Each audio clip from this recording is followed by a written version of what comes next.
All right. Hey guys, Corey Williams here, campus pastor at Central Christian, the McChesney Park location. I have some exciting news. We are now able to have a pastoral resident, and David Morelli is stepping into that role effective immediately.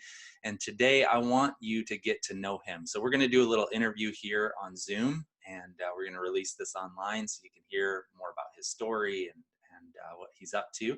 And then yeah, if you've got further questions, you can always reach out to me or to David, and yeah, just get to know him a little bit better. So, David, welcome aboard. Thank you. Glad to be here. Yeah.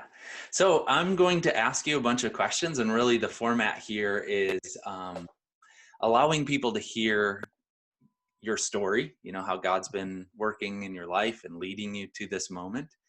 And then just hopefully that gives people a confidence in your ability to do this role, and in clarifying kind of what this role is. So let's start really with the foundational question of, how did you come to be a believer? Yeah. So I grew up in Mukwonago, Wisconsin, so just north on 43, and grew up in a Christian home. And so went to church most Sundays, and I would say up until college knew about God, but didn't really have a personal relationship with him or know really why that's an important thing. But that changed for me when I went to college at the University of Minnesota. The first couple months of my freshman year, I think, were a really transformative season for me, where I think I heard the gospel and really understood it for the first time, and understood really the call on my life, to enter into a personal relationship with Jesus. And so I say October of 2014 was when I became a believer. Nice. So how old are you then? I'm sure people are trying to piece that together. Yeah, I am 24 now. Okay. Yeah. Young guy. Now, when you've talked to me about your story before, a big feature of not only hearing the gospel, but really being in an environment where the gospel was very real to you, a lot of that had to do with a group of other young men. Correct me if I'm wrong, but I feel like that was a big part of your story. Yeah, that was a huge way, I think, that the Lord provided for me early on in my freshman year. The first week of college, actually, I met 4 other guys who became my best friends in college. We lived together my sophomore, junior, and senior year. They're still some of my best friends. And that was, yeah, again, very transformative. And just having solid believers, other men in my life, who would challenge me to continue to prioritize my relationship with the Lord, and brought that sense of community and fellowship into my life when I didn't really know anyone else at school. As just a little freshman. So that was, yeah, a very impactful experience for me. And yeah, I love those guys a lot, and very grateful, obviously, that the Lord put them in my life.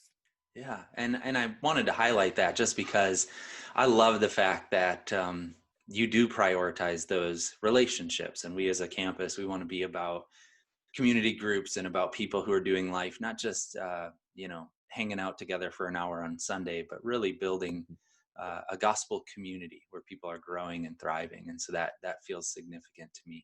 Well, what are some of the other things that you learned during your time in college? Because you grew up in a Christian household, but you really consider that season the moment when the gospel call became real and profound to you.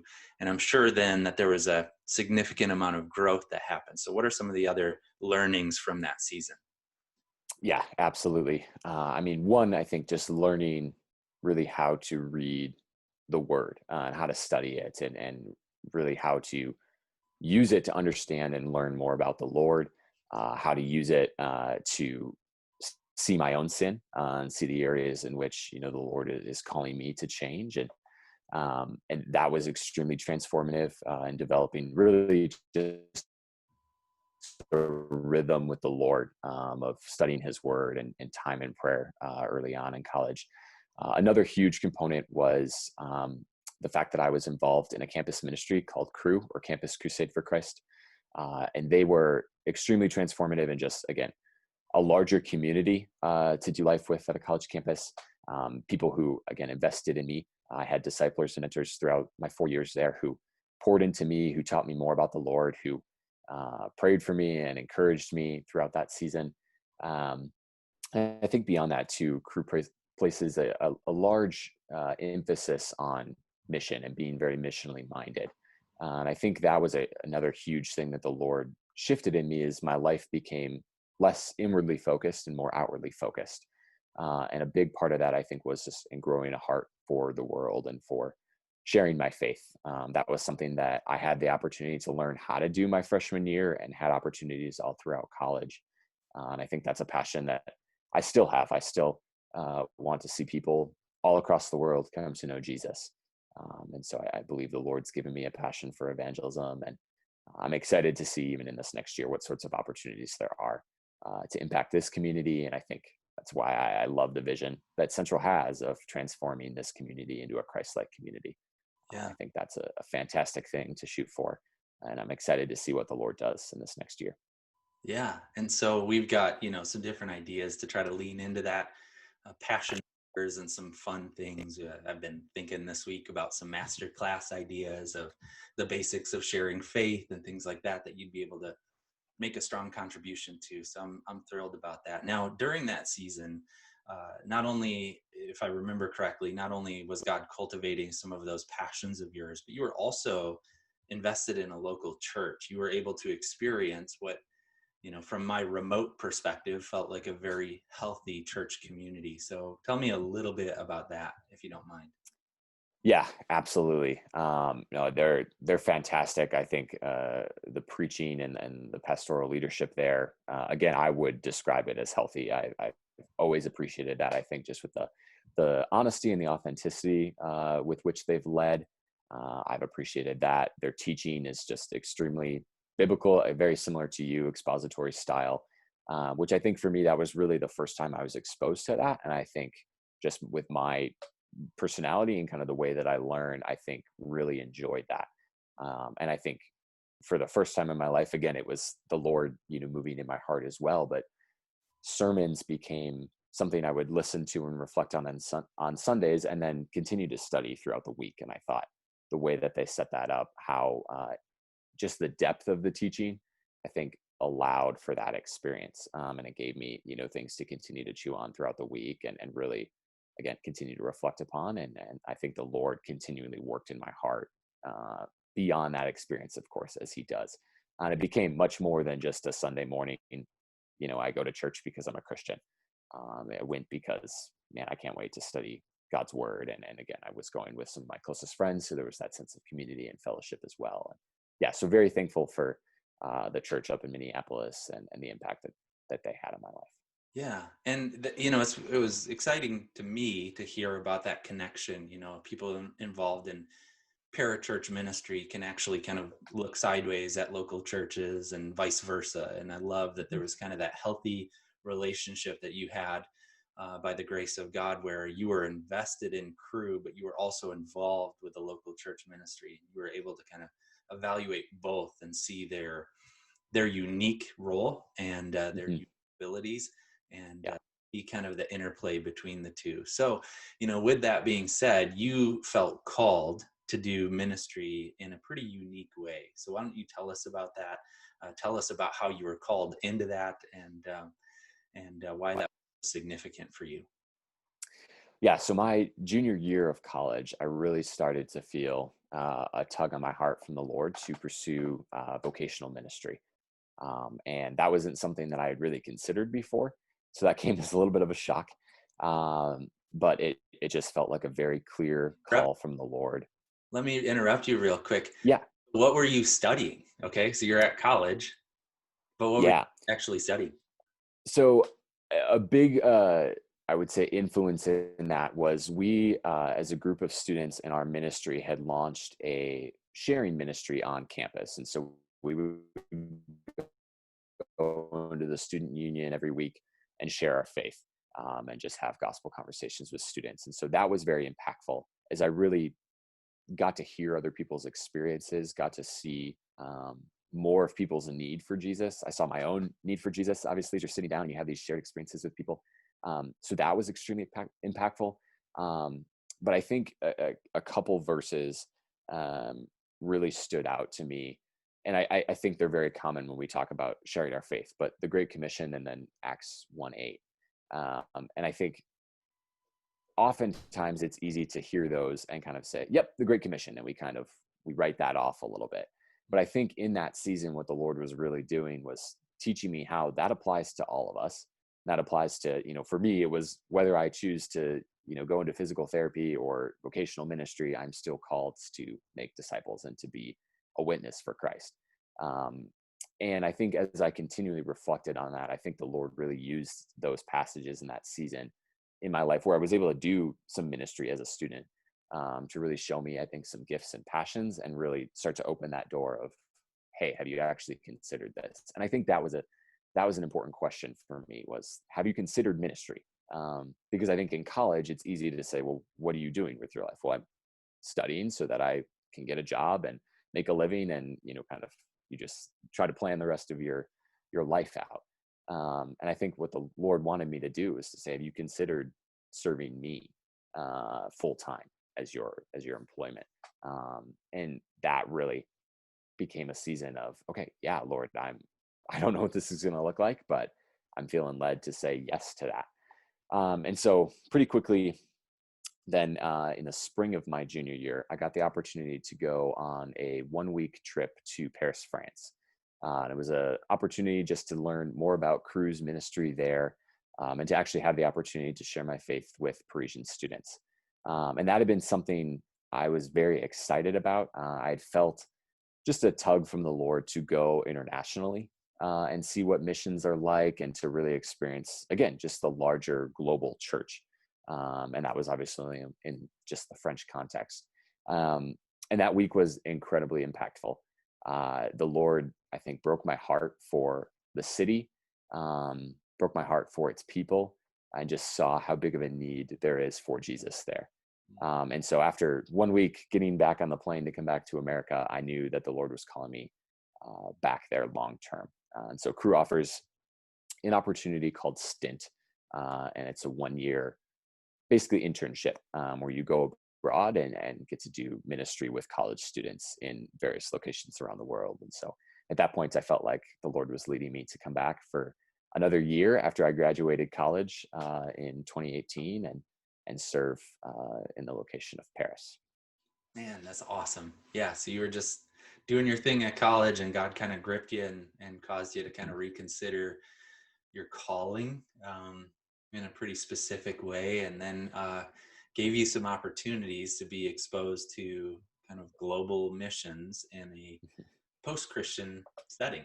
Um, Absolutely. Yeah. Fascinating. I'd love for you to speak into that. I believe, and I've been saying this for a long time, I believe that America is moving into that post-Christian reality, and I think that's really at hyper speed right now, that we're moving away from kind of that Christendom model of Christian culture is normal, it's normative, it's what everyone kind of operates out of, to this new reality. So tell us a little bit about Paris and about that unique dynamic there. Yeah, that was, I think Europe will continue to have, I think, just I will always have a burden for that continent, and obviously specifically Paris. Um, but I think part of that is because for much of my life, I thought, well, that's kind of the birthplace of the church in so many ways. I mean, Rome and the Catholic Church is huge over there, and Christianity spread all across the continent. So they're all Christians, right? And we think the same thing about America, and a lot of that is cultural. That is not the case at all. Like less than 1% of people in France have a relationship with the Lord. There are 600,000 college students just in the city of Paris, and the same thing, less than 1% of them know Jesus. And so there is I mean, you can't understate it enough. Or overstate it enough. There's a massive need for people to share their faith all across Europe. And it was fascinating to have that experience and to just see how there are parallels between their environment and our environment here in America, and how I don't think we're quite there yet, but we're maybe a generation away. And so it really has opened my eyes, I think, in coming back home now and being in the States, to, I think, see some of the need that maybe I didn't before. And to almost have a look into the future and say, that's kind of where we're headed. unless the Lord acts and does something differently. And so I think it's instilled a passion in me again for sharing my faith as often as I can, because the Lord uses that in extremely transformative ways, obviously in the individual's life, but even in the culture's life and in the country's life, as it really can start with just one person. And so it was an incredibly powerful, I think, experience to minister in that environment. Very difficult at times as you experience lots of rejection and lots of people kind of look at you sideways when you say, you believe in God or believe in Jesus. But I think it formed a lot of foundation. And I think, again, it inspires me, even though I'm not serving there, to just continue to pray for that continent and continue to pray for, obviously, for America and the rest of the world, as each place has their own unique, cultural context. And the Lord obviously is ministering to all of them in unique ways. And so, yeah, it was a really eye-opening experience. Sure. Yeah, I'm very curious, and I'm sure we could talk about this a lot. We've not really interacted around this yet, but I wonder what the local church experience was like there. And what I'm feeling in this moment is with our previous Christendom models of ministry, if we just kind of dig in our heels and go, no, we got to get back to that, what we were comfortable with before.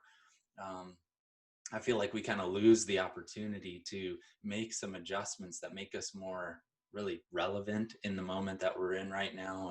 And I feel like a lot of those experiences that you've had and seeing kind of, in a sense, into the future of what we could eventually become here in America, you might have some pretty cool insights into that.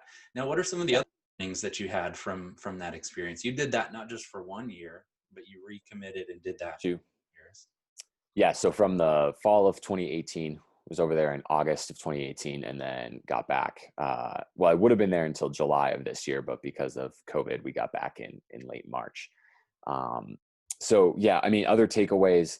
I mean, it was incredible to see just a bigger picture of the global church, and I think that's why I think when we all have the opportunity to experience something internationally, as it relates to missions, like I highly recommend that, because it just opens your eyes to a new experience, to a new culture. I mean, I got the chance to interact with French believers who were extremely on fire with the Lord, who love the Lord deeply.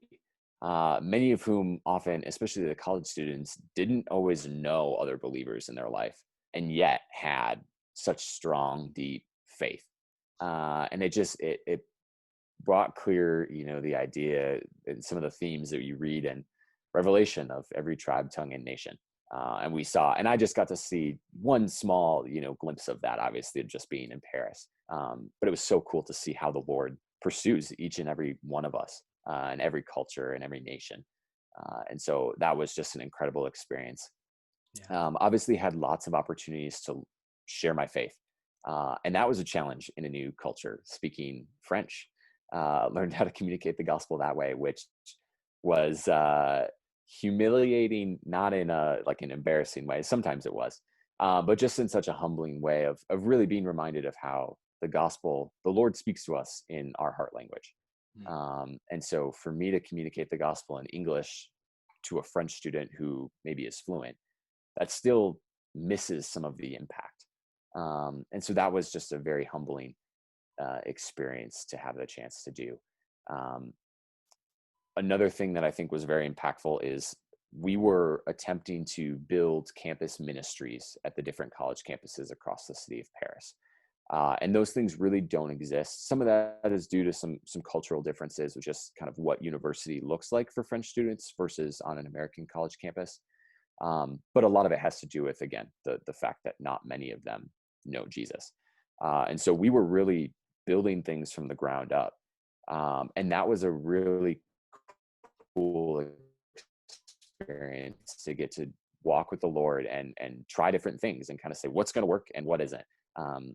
We really tried to make the foundation of our ministry prayer, because we were working against centuries really of that culture that said Christianity was becoming less and less and less important.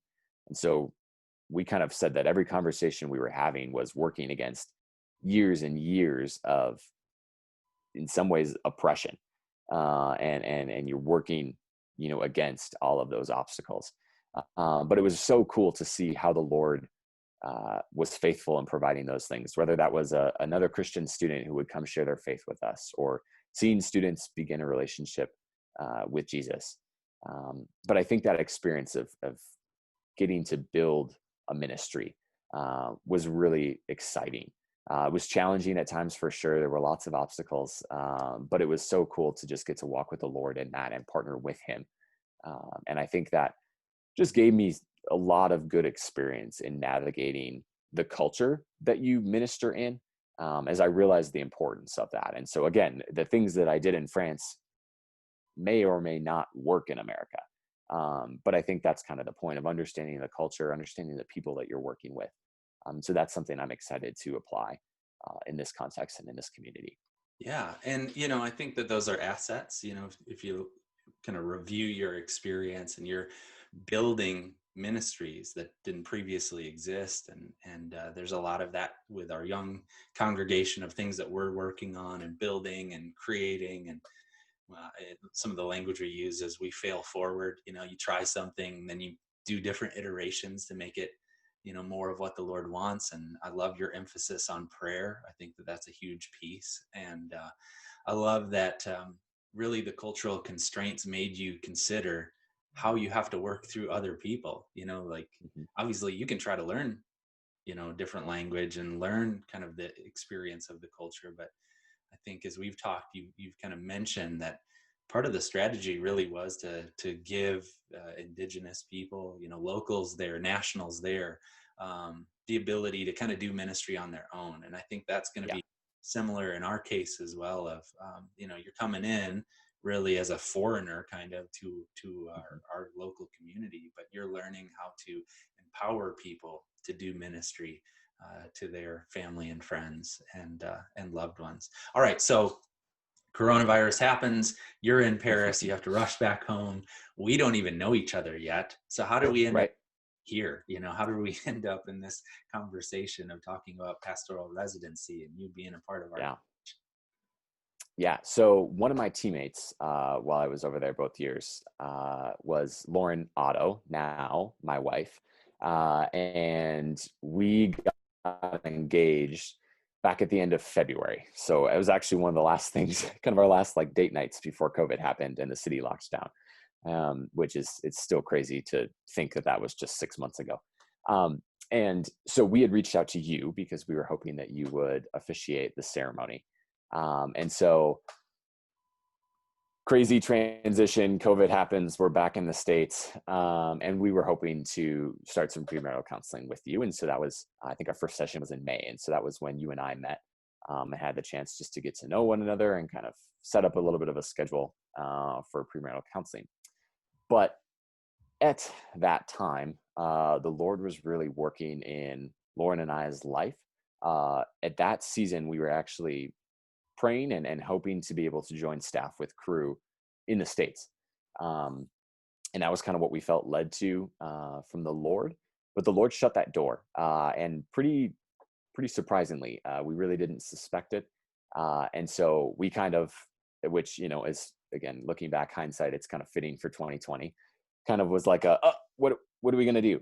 And so, we started having conversations of what is this for our wedding? What does this mean for jobs? What are we going to do? And at that point, you and I had started talking. I just asked you, hey, I'd love to hear more about the church and what sorts of opportunities there might be. And so we kind of landed on the idea of this pastoral residency. Mm-hmm. Yeah. And, pastoral residency, I know everyone who's tuning in and listening, and us included, we're kind of like, what is that? What does that mean? And so the truth is, we don't have all the answers for what this could become, but it's really a 12-month learning experience for you and for us as a congregation. And we get the benefit of having you join our team with your experiences and with your gift mix and with your passions, and allow you that platform to be able to kind of leverage that for the advancement of the kingdom. And so I'm thrilled about that. Now, when you think about this, what are some of the things that you're most looking forward to about this experience? Yeah, I'm really excited just for the new opportunity. Um, Obviously, the experience in Paris is going to be completely different to what this next year is looking like. But I think that's going to be such a good thing, and I'm excited to see not only what the Lord does in my life, but what He does in the life of the church. As again, it's just the season that we're in is difficult and it's trying, um, but it feels like the Lord is going to do some really really sweet things in and through it. And so I'm really excited to just get to be a part of that and get to kind of firsthand experience those things with this church community. I'm excited as well to just explore my giftings and passions. Again, I know what some of them are, and so I'm excited to pursue, something like evangelism and sharing my to get involved in the church and make this community home.